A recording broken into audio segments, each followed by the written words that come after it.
What is going on, guys? Welcome back to the channel, and today we are actually going to be going through the skill tree in LEGO Star Wars The Skywalker Saga, and I'm essentially going to be breaking down to you guys how it works, or at least what we know of how it works anyway. There is quite a bit there that isn't quite confirmed, and a lot of it is just guessing at the moment, but looking at what they've shown us, it is somewhat easy to kind of make a guess at how exactly this skill tree is going to work, and according to the comment section of a lot of my videos, this is something that a lot of you guys have wanted to see. So without wasting any time, we're going to get stuck right into it. Now, before we do get into it, if you guys are new to the channel, then definitely hit that subscribe button and turn on those notifications. There is going to be plenty more LEGO Star Wars content on the way into 2022, but with that being said, let's get stuck right into it. So like I said, just keep in mind some of this is a little bit of like a guessing game because they haven't actually gone too into depth on how the skill tree works, but we did get a quick look at it in the overview trailer, and like I said, from just looking at what they showed us, it is somewhat easy to sort of guess at how this is going to work. The actual details of what we're going to be able to upgrade, that's kind of the stuff that we don't really know, but how it actually works, we do pretty much know exactly how that's going to happen. So as you can see in this list, each sort of character is broken down into a separate class. We've got the Jedi class, the Hero class, the Scavenger, Scoundrel, Bounty Hunter, Villain, Darkside, Astromech, and Protocol Droid, and all of those are separate classes that essentially every single playable character in the game is going to fit into one of those classes. Now, as a quick example, obviously someone like Luke Skywalker, he's obviously going to be in the Jedi class, but then someone like Chewie, for example, he might fit into the Hero class because he doesn't really fit into any of the other classes. Technically, for example, for Chewie, he could actually be a Scoundrel because Han Solo is confirmed to be a Scoundrel, so I guess you could throw Chewie into that class as well. But another example that comes to mind is someone like, say, Poe Dameron. He doesn't really fit into any of those other classes, so those are the types that are going to be in that Hero class, and then as you can guess for the rest of those classes, everyone's just going to fit into one of those different sections. Now, because of that, how it's going to work is that any upgrades that you put to those specific classes, they will essentially go and upgrade every single character in that class. So again, using the Jedi class as an example, if you upgrade one of the abilities in there, that will equip on Luke Skywalker, but it'll also equip on Obi-Wan, for example. And so rather than having to essentially upgrade every single character in the game, which would be absolutely ridiculous since there are, 300 or 400 confirmed playable characters in the game, rather than having to do it that way, it is just going to be in these classes, making it a lot easier to sort of level them up, and they all will have somewhat similar abilities anyway. Now, like I said, the sort of section of this that we don't really know about just yet is what is actually going to be upgradable within those classes. We pretty much know nothing about all of them except for the Darkside class, where we do actually get a quick snippet of what some of these abilities are going to be. The first one we see is called Fear the Darkside, and this says enemies and civilians will have an increased chance of running away in fear and from a further distance. And as you can see in the top right of that little description there, it has 3 out of 3, meaning that is obviously fully upgraded now. And if you look at the bottom little logo there, which kind of looks like Palpatine, that image has 2 of those sort of like rounded lines sort of surrounding the little logo there, meaning that one probably only has 2 upgraded compared to the rest of them obviously having 3. So that pretty much confirms that all of those like yellow bars surrounding those images, they are showing you how many you've actually got upgraded. And then it looks like the big sort of like Sith Eternal logo there on the left that says 91%. That is essentially just going off what you've upgraded on the right there. And so if you upgrade all 12 by the looks of it, then you will get to 100%.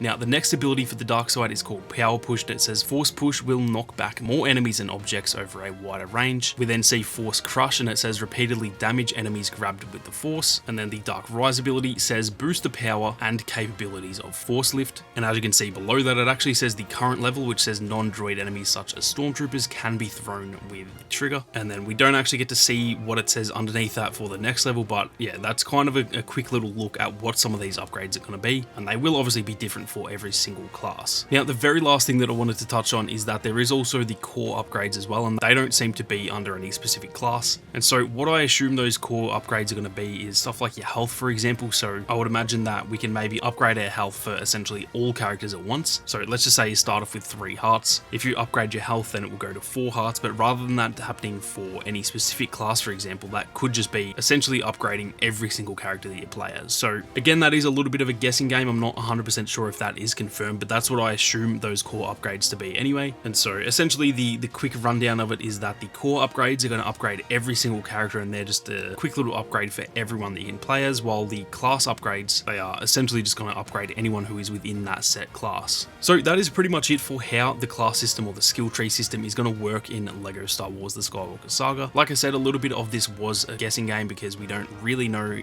a lot of this isn't confirmed yet, so some of that is just guessing, but it is kind of obvious when you take a look at how it works. And really at this point, the only stuff we don't know is what's upgradable for each class, as well as what is upgradable in those core upgrades. If there's anything in this sort of skill tree system that you guys think I missed, then definitely be sure to leave a comment down below and let us know. There's so much information to try and take in with this game at the moment that it is pretty easy for stuff to slip through the cracks. So there's definitely a chance I've missed some stuff, and if there is, then definitely let us know down in the comments. That is going to do it for this one though, guys. If you enjoyed the video, then be sure to leave a like down below, and if you are new to the channel, then definitely hit that subscribe button and turn on those notifications so you don't miss out on any upcoming LEGO Star Wars The Skywalker Saga content. If you want to support the content that I make here on YouTube, then do consider supporting the channel over on Patreon. The links to that are down in the description. But with that being said, thank you all very much for watching. You guys have a great day, and may the Force be with you always.